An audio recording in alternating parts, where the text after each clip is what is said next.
get too comfortable. Nick's forecast is straight ahead. Plus, a disturbing and dangerous trend. People taking subway trains for joyrides. The latest incident happening in Queens. And the DOJ asking a federal court to unseal the grand jury transcripts in the Jeffrey Epstein sex trafficking case. But we do want to begin tonight with the weekend forecast. Good evening. Thanks for being with us. I'm Steve Lacey. And I'm Natasha Verma. The work week ending a lot differently than how it started with those deadly storms. So let's take you outside to Midtown Manhattan, where it is a perfect July night out there. But the big question is, it's going to stick around for Saturday and Sunday. So comfortable right now, Nick. Let's bring in Chief Meteorologist Nick Gregory with a look at what comes next. Nick. It would be nice if it did that, but we are going to have a return to humidity over the weekend and the threat of some showers and some thunderstorms coming in too. But it's not going to be a washout, so keep that in mind as well.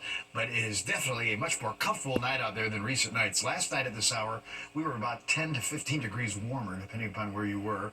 Now we're in the 60s to the north and west. 81, though, still at Newark. High 70s Midtown, then about 70 to even low 60s, stretching out across Long Island. All right, dew point temperatures, they are down into the 50s. Last night, they were in the mid-70s, making it awfully steamy out there. But as you look at the satellite radar loop, nothing really going on. All the action for now passing off to the south, and the wide view shows this sort of little dry air pushing right on in. That'll be with us tonight and for a portion of tomorrow, but eventually by tomorrow afternoon, later afternoon, might be a couple of showers popping up, particularly west of the city. How about the northern morning? Some upper 50s north and west to about 70 in the city or so. Sun and clouds combined tomorrow. There's a couple of little showers. It's just a risk, we'll say, for tomorrow afternoon. But the chance goes up tomorrow night as it gets more humid. Temperatures in the 70s, and we'll have some showers and thunderstorms during the overnight period. And it looks like they're going to stick around in and out of Sunday as temperatures by Sunday get back to the upper 80s to even 90 degrees, again, with high humidity returning at that point as well. 69 in town tonight, so pretty comfortable, really.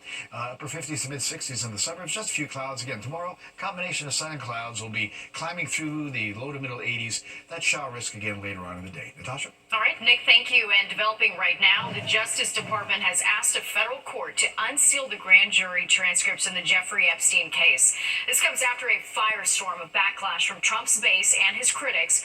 Earlier this month, the DOJ announced that no more Epstein evidence would be released to the public and that Epstein did not keep an incriminating list of clients, even though Attorney General Pam Bondi told Fox News back in February she had that list on her desk. Jeffrey Epstein committed suicide in 2019 while awaiting trial on federal charges of trafficking underage girls. His longtime girlfriend and confidant, Ghislaine Maxwell, is currently serving a 20-year prison sentence. She was convicted on charges as she helped Epstein lure young girls to traffic them. Fox 5 talked to a criminal defense attorney who says that if there is a client list, the Justice Department has it and could have it released at any time. This is likely not in the grand jury, and the DOJ or Department of Justice can release it. It's really moving the ball so the public thinks that Donald Trump is being transparent, when in fact, that's not what he's doing. Also tonight, President Trump has filed a lawsuit seeking up to $20 billion against the Wall Street Journal and media mogul Rupert Murdoch. On Thursday, the Journal published an article that claimed Trump sent Epstein a sexually suggestive letter for his 50th birthday back in 2003. Trump calls that false, malicious, and defamatory. The Wall Street Journal is owned by the same company that owns Fox 5. Turning to the New York City mayor's race, Mayor Adams appeared on Good Day New York this morning. Hours later, the independent candidate took part in a rally with community and business leaders in Chinatown. Now, despite having recent fundraising success, Adams is struggling in the latest polling. He's presently fourth in the most recent poll, trailing Zoran Mamdani, Andrew Cuomo, and Republican candidate Curtis Sliwa. During this morning's interview, Adams said his recent legal woes may be overshadowing his accomplishments. What we have done around crime, around housing, around $30 billion back in the pockets of working class people, dropping the cost of child care, increasing earned income tax credit. No taxes in the city for low-income New Yorkers. People are not even aware of that. And so that's what I have to show the New Yorkers. Also today, Democratic candidate Zoran Mamdani met with House Minority Leader Hakeem Jeffries in Brooklyn. The two reportedly spoke about affordability, anti-Semitism, and public safety, but Jeffries has yet to endorse Mamdani. New York State agrees to pay nearly $500,000 to a woman who accused former Governor Andrew Cuomo of sexual harassment. The settlement awards $450,000 to Brittany Camiso, a former aide to Cuomo who accused him of groping her. Her lawyer sent us the statement calling the settlement a complete vindication of her claims. Attorneys for Cuomo say the settlement is intended to end Camiso's failed efforts to leverage a meritless lawsuit into a multi-million-dollar payday. Well, a woman in Queens going on a joyride and taking it to a whole new dangerous level. Yeah, she's still on the loose tonight, but police say she somehow got behind the controls of a locked N train. Fox 5's Duarte Geraldino live in Astoria. And Duarte, this is not the first case we've seen like this recently. That's right, Steve. There have been at least 3 similar cases in the last year of young people stealing subways, going on joyrides. But this latest one is raising a lot of alarms because of how easy it was and who police think it was. That's actually quite insane to actually even hear like somebody even doing something like that. That's kind of insane. Police say a woman broke into a locked N train at the Broadway station in Astoria early Thursday morning. She drove it one stop to 36th Avenue and got away before police officers arrived. Someone showed this 17-year-old how to operate a subway train within the MTA system. Who that person is, we don't know. Former NYPD Lieutenant Professor Darren Porcher says this incident reveals major security flaws and that long overdue upgrades are needed. Biometrics would be the best course of action because it would verify the identity of the alleged or the person that was supposed to be the engineer at that point in time. That's just not happening. So anyone that has a set of keys has the ability to operate a subway car in the New York City transit system. Last fall, a young woman was arrested after she and a companion took a train from the Briarwood station on September 12th and crashed into parked subway cars before getting away. Then on January 25th, 6 others broke into at least 2 R trains on layup tracks in Brooklyn and Forest Hills. They blacked out security cameras, disabled black boxes, and filmed themselves joyriding. A lot of these young folks, they kind of want to push their boundaries to see how far they can get away with stuff. And I mean, eventually it's gonna catch up to them. In response to recent breaches, the MTA announced several security upgrades, including plans for biometric ID on future train models. But for now, the only thing stopping someone from operating an 80,000-pound subway car is a key. And the suspect in this case still has not been caught, but her actions are making a lot of people say more needs to be done, especially because so many young people are managing to breach these train controls. In Astoria, Duarte Geraldino, Fox 5 News. Steve? All right, thanks, Duarte. Fines are in effect for cars that block the M2 and M4 bus routes in Manhattan. The 60-day warning period using automated camera enforcement ended on Wednesday, and today fines start at $50 but can go up to $250 for repeat offenders. According to the MTA, there are more than 1,200 buses equipped with cameras.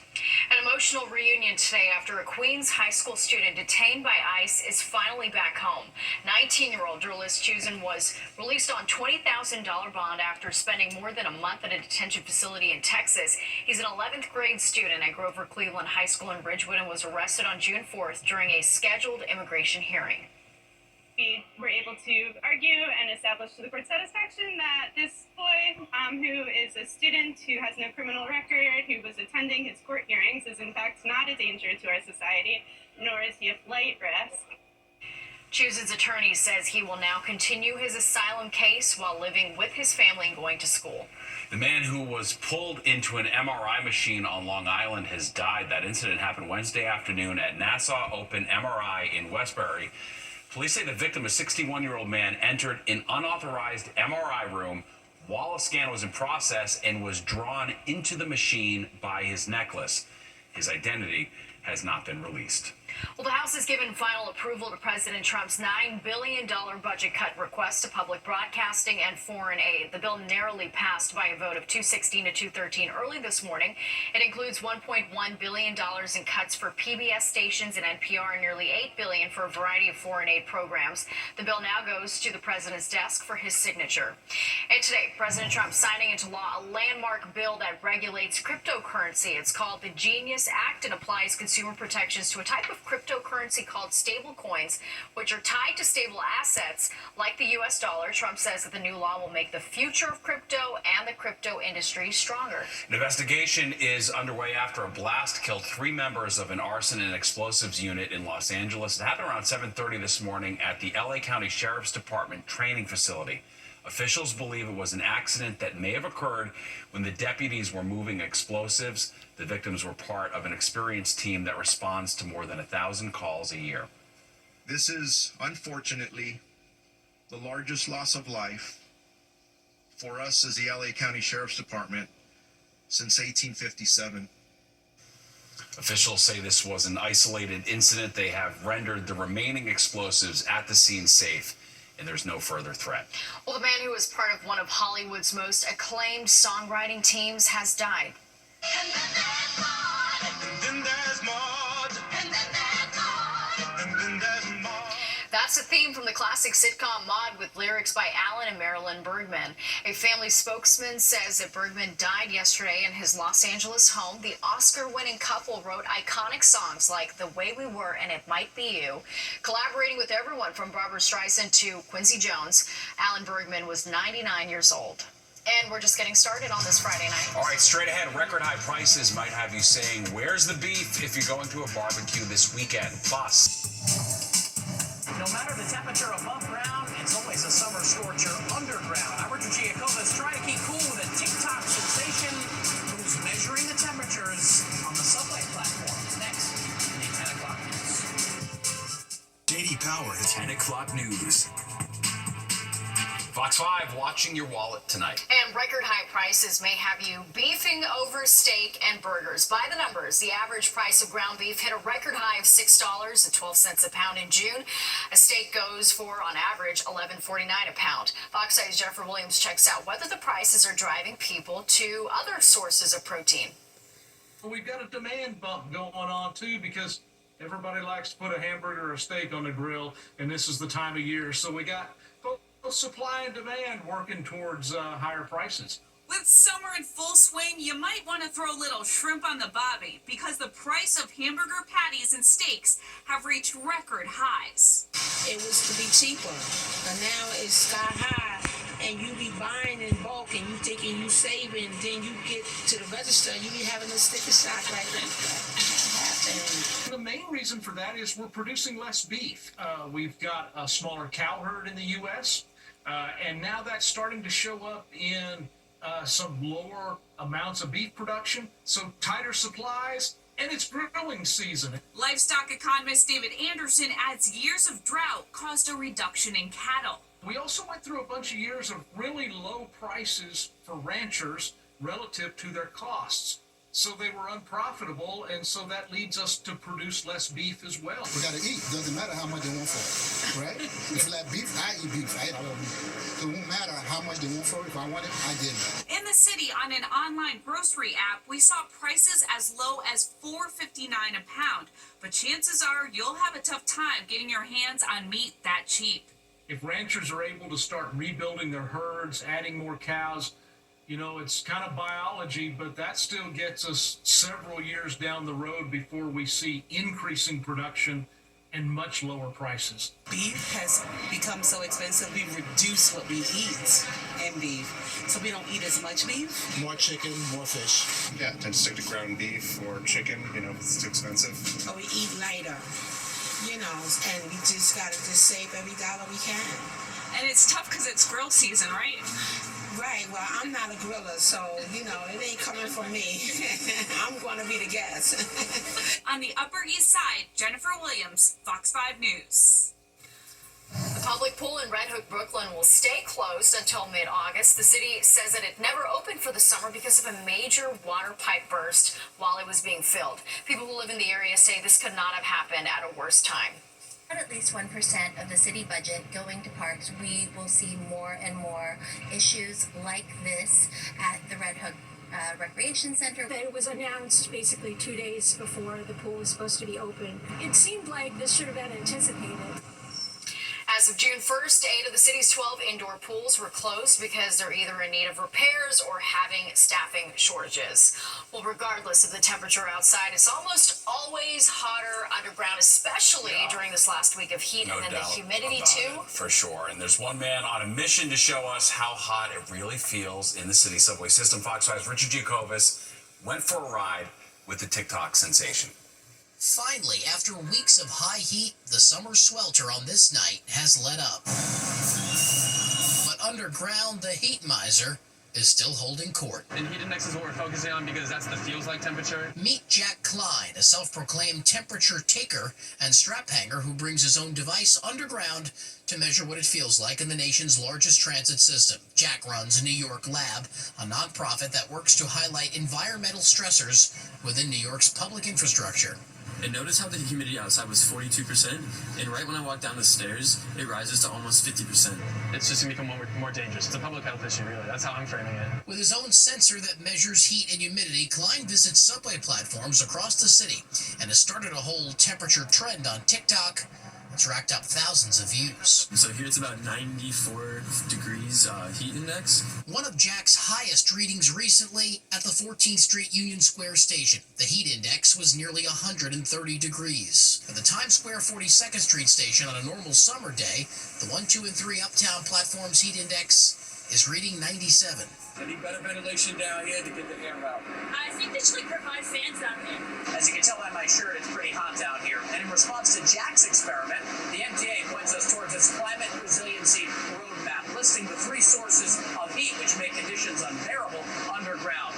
The MTA blames their communications equipment, train brakes, and the AC units in their subway cars. All that heat has to go somewhere, and most of it coming right here to the platform. You can feel it when a train pulls in. It's just like blasting you in the face with hot air. Well, mostly in newer subway stations, the Transit Authority says it has installed new cooling and circulation systems and portable AC units to help strap hangers beat the heat. For Jack, he says he hopes the MTA gets more funding to at least bring the temperature down to a simmer and provide some relief. In Times Square, Richard Giacobas, Fox 5 News. Well, that was a shocking case rocking the sports memorabilia world. It all stems from an unverified Facebook post where a man, Brett Lemieux, claims his website sold more than $350 million worth of counterfeit items. Lemieux was found dead at a property he owns in Indiana when police raided it during the investigation. Investigation is probably far from over. It's probably still really just beginning because I can't imagine somebody like this was acting alone. According to the Facebook post, which again has yet to be verified, the counterfeiting included creating fake authentication holograms for items as well as forging athletes' signatures. Well, the weekend is here, but will the cool down stick around? That's the big question. Nick is standing by with a 7-day forecast coming up next. Let's take a live look outside. Comfortable now. Look at that traffic, by the way. 6th Ave is bumping. All right, but the weekend's going to be kind of a mixed bag. Let's check in with Nick and, well, we're used to that by now, I guess. Yes. Well, it'd be nice if we took today, just sort of carbon copied it, just placed it all over the weekend. Now, some of the weekend's going to be decent. Some of the weekend's going to turn humid again. And also the threat of some showers and thunderstorms will pop up. It's not a washout. I guess that's the good news we can talk about. 82.73 today. Yes, 82, below average with lower humidity. So we were advertising more comfortable today, and we got that one. 101 record high, 57 record low.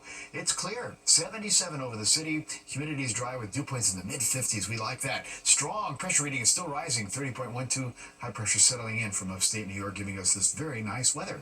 It is in the 60s. Poughkeepsie over towards Sussex, New Jersey. And out to the east end, they're at 62. Otherwise, low 70s until you hit the city at 77, mid-70s there at Belmar, and 81 still hanging out at Newark. But again, these dew point numbers in the mid-upper 50s, you got to love that for this time of the year. We'll take that for sure. Wind variable. It's mostly been out of the north this evening. It's going to eventually come in out of the southeast as we head on into tomorrow.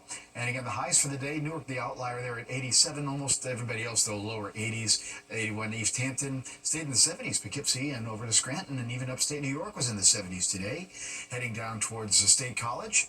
And 87 there at Atlantic City. 90-degree weather pushed all the way to the south, and it stayed comfortable, too, as you went westward from Pittsburgh back towards Detroit, and 80 to 85-degree weather, Chicago to Indianapolis. All right, there's the clear sky on our satellite view. Again, everything kind of passing off to the south here, so that'll be the case for tonight. As we widen things out, A couple of things to look for. Showers, some thunder showers off to the south here, and another batch off to the north. Eventually, some of this moisture will start creeping back towards us, maybe as early as tomorrow afternoon, particularly west of the city, but again, a lot of the time, tomorrow's not going to be a big problem. More showers and storms will come in tomorrow night into portion of Sunday. You'll see that here in our futurecast as we go through tonight. Again, generally clear. Some clouds will start to appear as we head towards Saturday morning. Showers kind of passing off to our south here. But as we go through the rest of the day, you'll see the possibility of a couple of showers popping up, again, particularly west of the city. Then as this warm front comes back towards us, some more showers and even a couple of thunderstorms will happen as we go through tomorrow night on into Sunday morning. And even in the afternoon, some scattered showers and storms may come through. Warms up, becomes more humid on Sunday, but notice the cold front going by. That means we'll get lower humidity and nicer weather again for Monday. All right, so we're going to say a couple of shower risks for the Jersey Shore tomorrow, about 80, and a shower thunderstorm threat Sunday into the low and middle 80s. Long Island beaches, I think tomorrow stay dry. Partly to mostly sunny. Some showers and storms may threaten at some point on Sunday. Again, not a washout though. 81 to 82, the Connecticut beaches with some sunshine on Saturday. Pretty good chance for some showers and storms by Sunday at some point. Same deal for the mountains, mostly in the lower 80s. All right, boaters winds will be southeast 5 to 10, 2 to 3 foot waves on the ocean, 1 or less on the sound, so really not too bad. And bathing is okay. Low risk for rip currents, but UVI is pretty high there at a 9. 68 in the city tonight, some upper 50s in the suburbs though. We like that. We'll hit 85 tomorrow, upper 70s near 80 at the coast. An afternoon showers possible. Some showers and storms Sunday at 88. Then we have a nice treat. Monday, Tuesday, Wednesday, low to middle 80s, 60s at night. Hotter, though, the end of the week, back to the 90s by Thursday and Friday. All right, looks good, Nick. Thank you. We'll move over California and Florida. You've got some competition in Central Park this weekend. Woolman Rink is now transformed into a beach volleyball court. It's all part of the AVP League season. 6 top volleyball teams are going to compete tomorrow and Sunday. All that sand, you can't even tell it's Central Park. Amazing. That looks so cool. All right, well, that does it for us tonight. Have a great night and a great weekend.